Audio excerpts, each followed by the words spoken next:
We know that no biologic drug remains identical over time, and that's true for our own natural proteins. So, for example, the antibody that you're making now against influenza that you were vaccinated to last month will change before and after lunch because of the sugar load in your diet. It'll change the glucose, the sugar pattern of the drug, its glycosylation.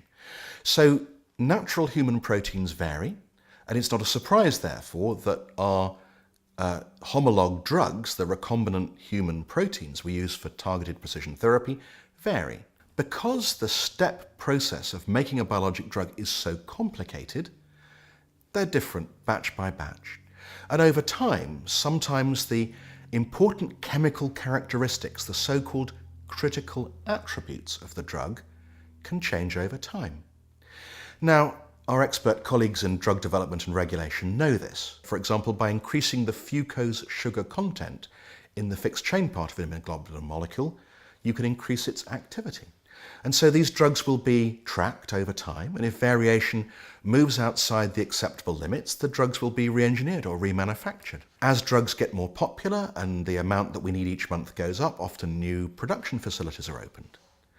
And each of those is called a manufacturing change. It brings about a new version of an established drug, and we have to trust as doctors that it works with no clinically meaningful differences, that the quality, the efficacy and the safety of the drugs remain the same over time. And it's been a success. Over the last 2 decades, variation in biologic drugs has been kept in control with only one serious clinical problem.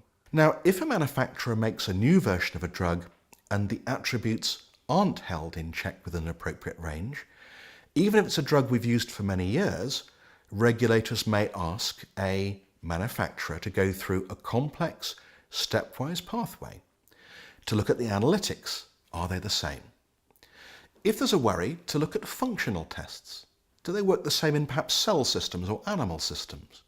And if there's still some residual doubt, what about a phase 1 trial in humans? And if there's still doubt, what about a phase 3 randomized trial to check, and phase 4 pharmacovigilance post-authorization studies? You as a physician wouldn't have known to have been through that. This is a system that perhaps works behind the scenes in the shadows. For a physician, it's the magic of drug manufacturing and regulation that we rely on so often, which has gone wrong once in 2 decades, and may go wrong again. We can never, ever say with certainty that a drug can never be risk-free. It explains why pharmacovigilance, a lifetime of drug watching, is important, particularly since we've realized now that almost no biologic drug produced in Europe has been without manufacturing changes. For example, trastuzumab has been through more than 20 manufacturing changes over its lifetime. These are held in check. We don't worry about it because of the harmonized change pathways.